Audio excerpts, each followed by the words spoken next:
Buenas tardes, nosotros somos el grupo integrado por Raúl Echeto y José Espinosa. La empresa que seleccionamos es Agrometal, que es una empresa que se dedica a la producción de sembradoras. El estado contable en estudio comprende las fechas del periodo del 31 del 12 de 2020 al 31 del 12 de 2021, en el cual se evalúan el estado de situación patrimonial y el estado de resultado.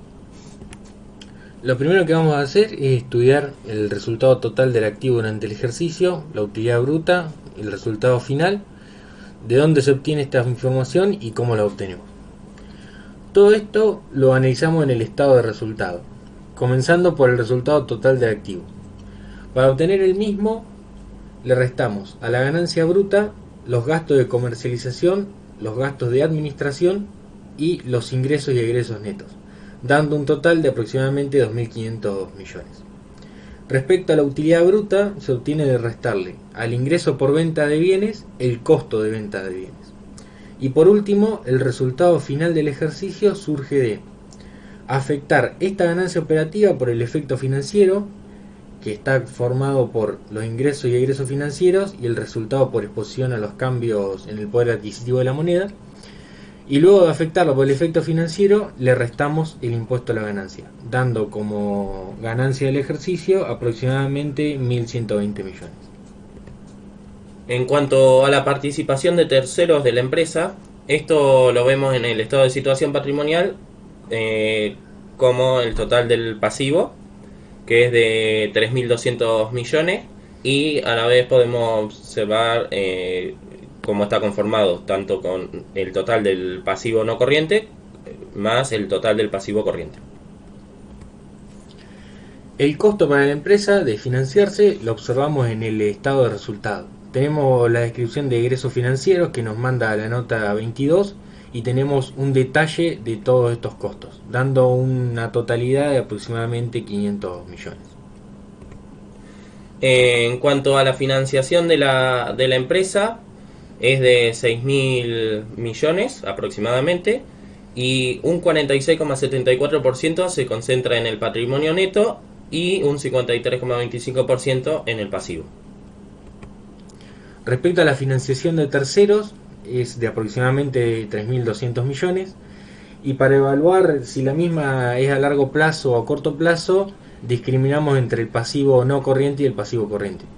La deuda a corto plazo se observa en el pasivo corriente y conforma aproximadamente el 94% del total, mientras que la deuda a largo plazo la observamos en el pasivo no corriente y es de aproximadamente el 6% del total. En cuanto a la inversión de la empresa, del total del activo, el 80% aproximadamente corresponde al activo corriente y el 20% aproximadamente corresponde al activo no corriente. Respecto a la fecha en que están referidos los estados contables analizados, vemos que se refieren al periodo que va del 31 de diciembre del 2020 al 31 de diciembre del 2021, y podemos discriminar entre el estado de situación patrimonial y el estado de resultado. El primero hace referencia a un momento puntual de la empresa, mientras que el segundo se refiere a los movimientos realizados durante un periodo. Para el caso de esta empresa, el periodo dura un año.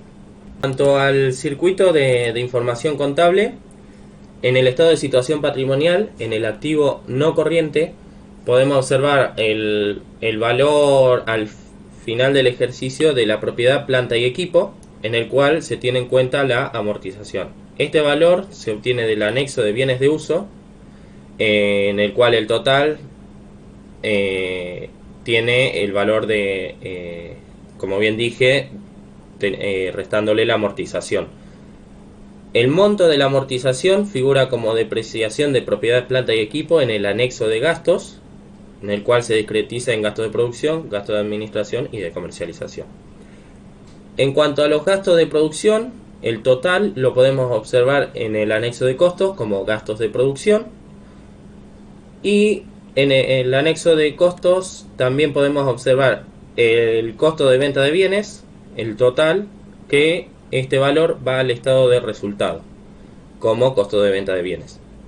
En cuanto a los gastos de comercialización y administración, se obtienen a partir del anexo de gastos del total. Y en cuanto al inventario, que se ubica en el activo corriente, este se obtiene del anexo de costos como la existencia al final del ejercicio.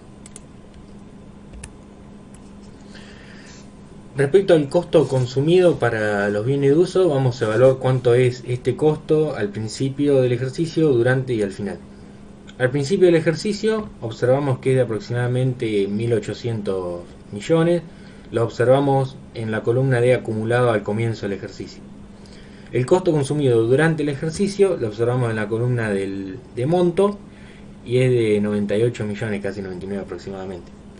Por último, el costo consumido al final del ejercicio es de 1.880 millones aproximadamente, y este valor se obtiene al acumulado al comienzo del ejercicio, le restamos la baja y le sumamos el monto del costo consumido durante el ejercicio.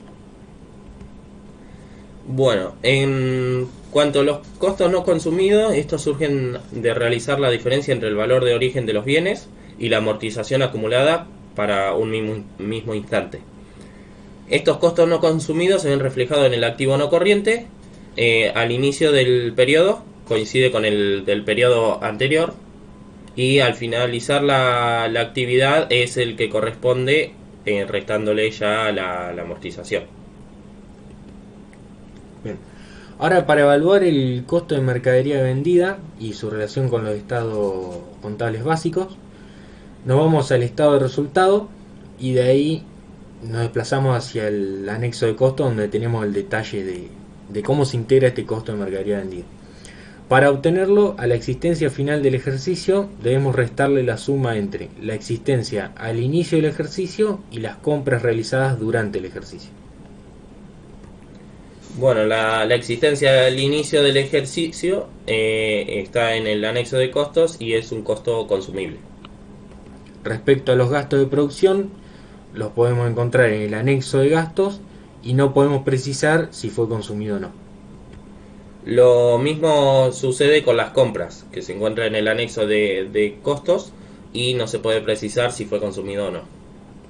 Respecto al inventario al cierre del ejercicio, el mismo se encuentra en el estado de situación patrimonial, en el apartado del activo corriente, y es un costo no consumible. Bueno, por último, el total de la mano de obra se puede obtener del anexo de gastos, que figura como remuneraciones. En este se discretiza el gasto de producción, el gasto de administración y el gasto de comercialización. Para obtener el total, sumamos los tres, ya que en nuestro estado contable no nos da el total.